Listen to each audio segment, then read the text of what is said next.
Hey, so I quite like Fight by Night. To be honest, asymmetrical games as a whole are kind of my favorite genre of game. Either it be something more tactical and competitive like Dead by Daylight, or something more akin to a party game, something that's more chaotic and, well, easier to play, like what we have a lot of on Roblox. There's just something so satisfying as being a survivor fighting against the odds against a killer, or being a killer trying to make the most tactical and worthwhile plays to win the video game, aka kill as many people as possible. And because of my love for asymmetrical games, I have quite a lot of opinions about them. So yeah, I've got quite a lot of things to say about these games. To be honest, a lot of my opinions do tend to come off as negative, so I don't really like sharing my opinions about these games quite a lot, because I just don't like spreading negativity for no reason. But recently, a video made by Craft caught my attention. It's a video primarily focused around the bad part about the game, the gameplay itself. It's a very well-made video, and I highly recommend go watch it for yourself for more details on what I will be talking about throughout this video. But I decided to try to reach out to Craft and asked if I could make a sort of react video to their complaints with the game. And Craft gave me the go-ahead to make this video, so here we are. So I won't show too much of Craft's video, as, well, I don't want to steal their content. I still want to make this, my own video. But instead, I have a list of bullet points I made while watching their video a couple times over. And I want to basically go through these bullet points and try to explain why it is the way that it is, or try to kind of debunk it in a sort of way. Sound good with go? Alright, let's get going. Alright, first bullet point. Is Bite by Night a Forsaken killer? I'd argue no. In fact, I really think that's kind of a bad way to look at it. It makes it seem like these games are in direct competition with each other when they merely just exist in the same place. The only competition they have is just what players want to play at that time. So why can't it be both? Can't a player just play one game and then maybe later go play the other? Craft doesn't really bring this up as an argument in their video. I just wanted to say that I think the whole Forsaken killing game drama is just kind of weird that it exists in the first place. Next. You're not playing Bite by Night because it's a unique ASIM game, you're playing it because it's FNAF themed. I'm gonna be honest, I don't think this is a valid criticism. I play the game because the mechanics are different, the killers are really cool, and the game as a whole looks amazing, while also having new universal mechanics for both players to engage with on both sides. I feel like this comment was made more out of spite, rather than a genuine argument against the game. But still, I thought it was valuable enough to mention here. Now onto the actual gameplay complaints themselves. Customer is too good as a starter character. I don't see Customer as an issue, if I'm going to be honest, especially for those new players trying to learn the game and who want to explore the environment. It's a simple kit that prioritizes learning the basics of the game with enough downsides and counterplay for the killer to play around. The argument that Craft makes is that the pizza heals too much too quickly, but in reality, a single pizza is only really going to give you about 1 or 2 extra hits. Every killer does pretty good damage and can relatively kill people in about 4 to 5 hits. But I also feel like pizza needs to be strong because the cola is the only other thing Customer has to last in a chase. And the cola oftentimes takes too long to use mid-chase, so it can really only be used before a chase happens to gain some extra distance and speed. But the only real time you can use it mid-chase is if the killer makes a massive mistake. But that also needs to account for the fact that you still need to be off cooldown, which cola has a nearly minute-long cooldown. The pizza is a very quick option that gives the customer immediate pressure on the killer, and because of this pressure, the killers are more inclined to chase for the customer, because if they let the customer live, they'll have more health for the next chase and potentially another cola to start the chase off with. Because the whole point of a survivalist is to be the one to take chase. They are meant to be the ones that are supposed to be able to sustain themselves in chase the longest, and have the longest chase to waste the most amount of the killer's time. So if a good survivalist is wasting the killer's time, the killer can't really swap off the customer because then they'll go heal. So it's very committal if you want to chase a customer. And that's the point of a survivalist. You have to commit to the chase if you want to kill them, or else they can just recover and get their cooldowns back. With Customer and Bite by Night specifically, instead of massive cooldowns that they can get over time, it's more so the fact that they can heal themselves, and you'll have to do that chase all over again. Alright, next argument. Parry slop. Okay, alright. I'll just go ahead and get this out of the way. Calling something slop in my opinion, is just really unproductive as an argument. Instead of giving a valid critique on something and why you don't like the way it is, you're reducing the argument down to just something you don't like. And when you're making an argumental piece about something that, is very opinionated, you kind of need to explain why you don't like something instead of just calling it slop. But that's besides the point. That's just my personal opinion. Back to the actual take in this section. Block makes an unsufferable stalemate for both sides. Now, I understand where Craft is coming from, as oftentimes it can feel like the killer and survivor just stare at each other waiting for one to mess up first. But I don't think that's the issue here. If I'm gonna be honest, it is something that just makes the killer need to think more about their attacks and how they approach the survivor, and how they just use their abilities in general. It's a mind game, and I really like playing both sides of that.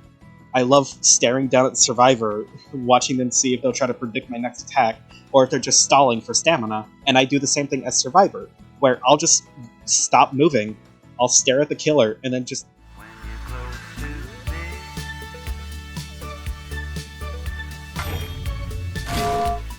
And I love that mind game. I love just random little moments of just staring each other down. Not to mention, there's plenty of ways to already bait an attack. You can stall at the door, and once the killer gets unstunned from the door slam, they'll more than likely attack because they're just spamming the attack button. That's a very good way to get a block. But if the killer is aware of that, then they can play around that, and then you'll just waste your block. Which again, it's a mind game, and to me, those mind games are very fun. And let's be honest, the average player cannot react block to things that aren't a very obvious wind-up or a very long attack. In the end, it's all just a guessing game on both the killer and survivor side, which I think especially helps to make the killer gameplay more interesting than just run at people till they die. When there is a threat of a parry that you have to be aware of, you just have to keep looking around your surroundings to know when it's coming. When in a chase with a fighter, it's about learning the survivor. You need to adapt to how they play. Do they stall with their block? In that case, you need to start swinging at them randomly, just to throw them off. You don't even need to hit, just swing for no reason.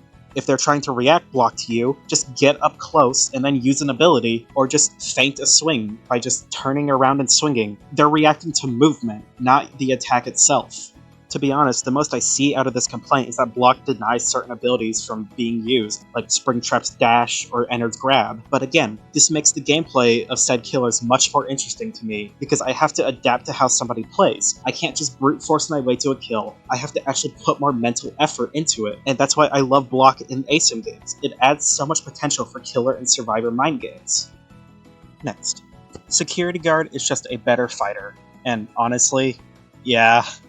But their abilities serve different roles in chase or supporting chase.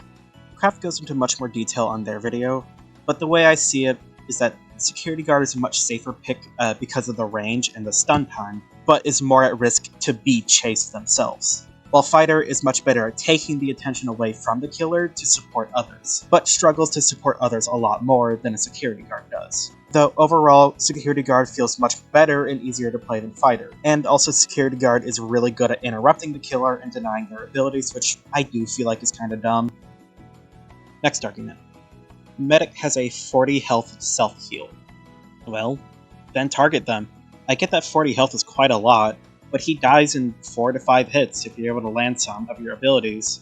Now I will say that I think the self-heal is a bit too fast for how much health you actually get from it, but I really don't think Medic is much of an issue. The less people to heal, the less value Medic gets. And because 2 survivors have to stand still for about 8 seconds for a 30 health heal, that's not really that much, to be honest. Again, it's basically just 1.5 hits for most killers. It takes a long time to use, and it can't be used mid-chase. 2 players are forced into a long animation, so it can only be used when they are far away from the killer. So, as the killer, just try not to let that happen.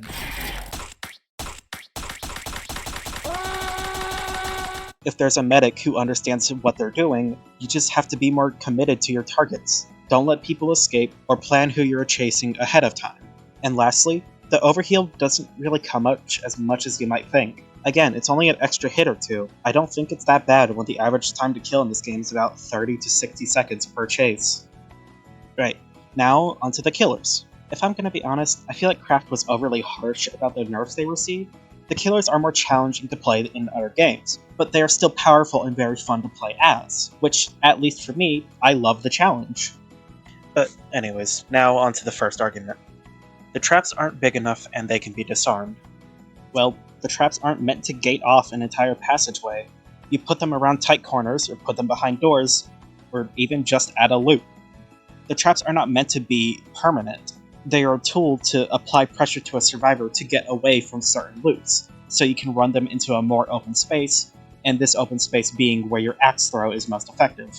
The traps will realistically only ever get disarmed if you're not paying attention to them, and in that case, I feel like you need to learn where to best place your traps to better monitor them, or you need to start placing your traps more during chase. And not to mention, survivors are extremely vulnerable while they are disarming a trap. But let's not forget to mention that traps have a very low cost to use to begin with. They take about maybe 3 seconds to put down, and if you come across a spot where a survivor is looping, just put one down. At worst, you lose a little bit of distance, but now that loop is completely unusable to the survivor, and you can make up the distance by cornering your survivor at a worse loop, then following up with either another trap or a scream and charge to finish the kill. Next point. You straight up can't catch up to survivors with your axe.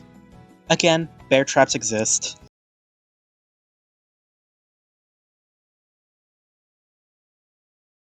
But I think it's important to note that the axe throw is meant to be a high skill ability that takes aim and precision, which I think is a great thing.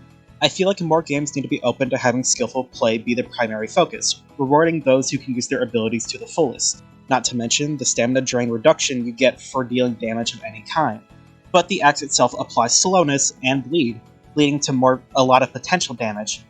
The only real thing I can say that's bad about the axe is that the bleed damage will cause survivors to escape the bear trap due to them taking damage, which means it's harder to follow up if a survivor is impaled with the axe. But I think that will probably get fixed later on, so I don't think it's that too much of an issue. Next, the charge follow-up attack only lets you deal 40% of your M1 damage. Honestly, I think that's okay. You're trading off a bit of damage for basically resetting the chase in your favor. If you hit a survivor with charge, they're basically dead within the next 10 to 20 seconds. And this is because Springtrap will now be in the stamina advantage against a survivor who's in a very horrible spot. So oftentimes, it's not the charge itself that will get the kill, or the follow-up attack after it, but it's the fact that you have so much pressure on the survivor now because of your stamina advantage, and you're following up with the stamina drain reduction, that you'll often be able to get the kill. Now, let's move on to the prototype, aka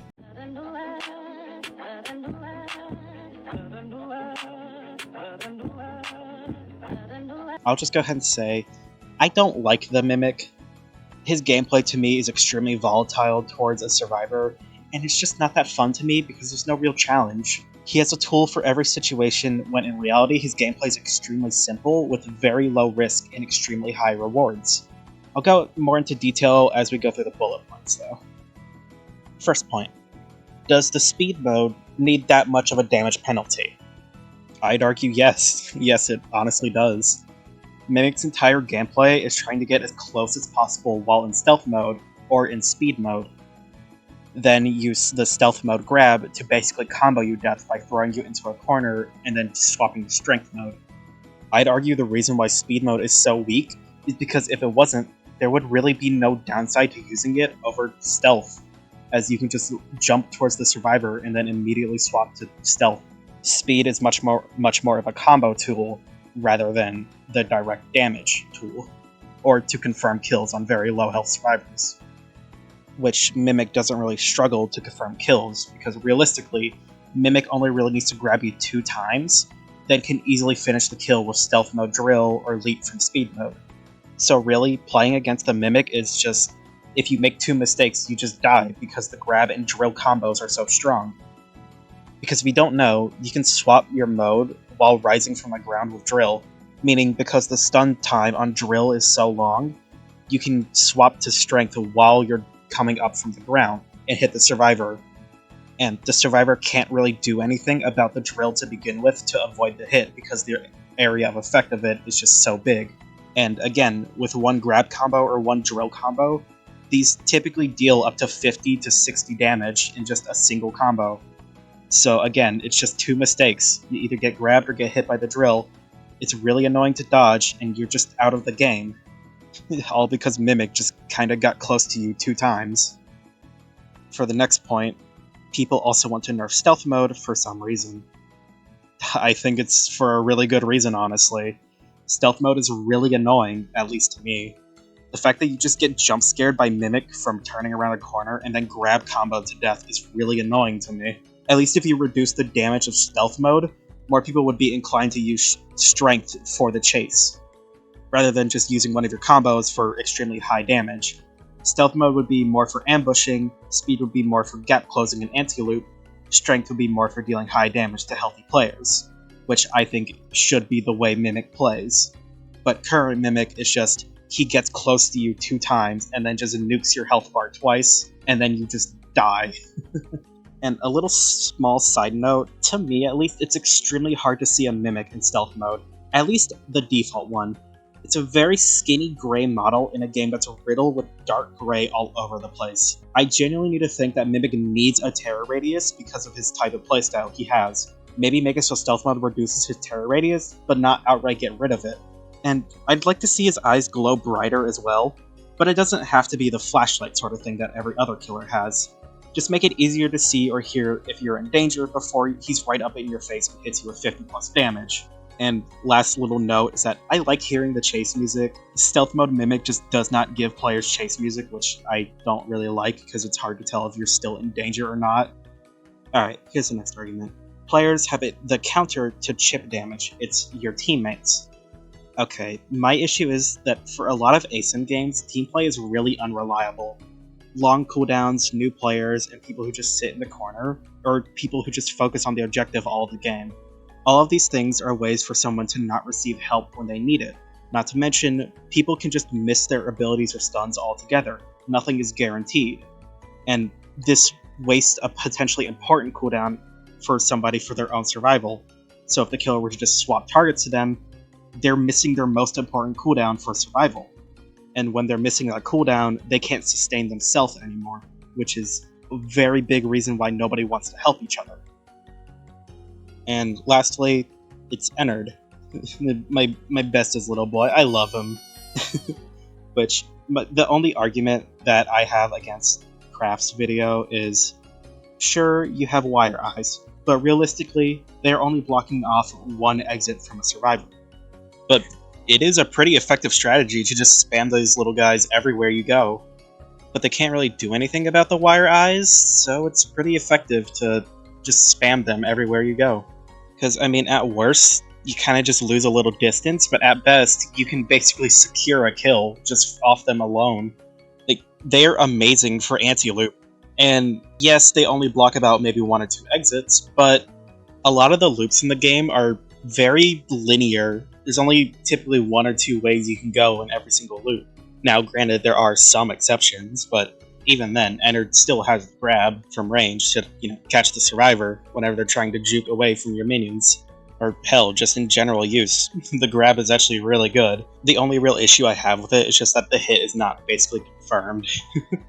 But that's not terrible of an issue. You just kind of have to, But that's not too terrible of an issue, in my opinion. You just kind of have to give it a second before you attack to see where the survivor runs to. Either that or just back up a little bit before you swing. Like, right now, Ennard is kinda weak overall, but I'm fine with that. He's very fun, and again, I enjoy the challenge as somebody, who plays this game. But that'll conclude my thoughts about the video as a whole. Really, everything else in Craft's video is kind of just stuff I agree with from then on. Though I will note that a lot of the things that Craft brings up in their video has kind of been addressed in some sort of way up to now that I'm making this, which, yeah, this video is pretty outdated now, ain't it? And with the whole issue of survivors not really getting all that nerfed to compensate for the killer's nerfs, I just feel like it's because people haven't really learned the game yet. People are still new to this game, and it's something different, something unique to compare to what a lot of other ASIM games are kind of like. And in this game, only making a handful of mistakes typically do get you killed pretty quickly. And for a lot of new players, that's really frustrating. It's why games like Outcome Memories kind of struggle to get player base, because the game just felt so punishing, because 2 to 3 hits and you just die. So a lot of the new players tend to just kind of get stomped on by killers who know what they're doing, because the survivor themselves don't really know what they're doing. And that's okay. They're learning the game, and everybody goes through that process. And I just want to end this video saying that I was going to go into more detail about, like, mainly just balancing ideas, but I'm going to be honest, I really don't like voice recording. I just feel like it's best for this video that I do a voice recording, so hey, there's incentive for me to maybe make another video in the future. Yay! If this video gets enough attention, then I might give my balance ideas as of the whole technician patch, because, well, yeah, this video is wildly outdated now. Sorry about that. I don't like voice recording. This part is completely unscripted, by the way. I don't know. I just wanted to say thank you for watching, really. Yeah, I'm just kind of... I'm like a perfectionist, but I'm also really lazy. So I'm sorry this took so long to make. Even though I don't really have anybody holding up expectations for my work.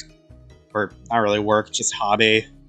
I've put pressure on myself to get this out, and that's what motivates me. So me just kind of neglecting this wasn't really that great, because it was just always in the back of my mind. Again, thank you for watching and listening to just me ramble on about stuff I like. Again, if this video does well, I might make a follow-up where I talk about my balancing ideas to make the game both more fun for everybody, but also kind of less punishing, but more skillful, I guess is a good way to put it. So I do have some interesting changes I'd like to make, but that's for later, if later ever comes. So, for the third time, thank you for watching, and thank you, Craft, for letting me make this in the first place. Lovely guy. Go check out his videos. I'll link in description of, the video I was talking about, and his channel. Alright, bye-bye. How do you end a video?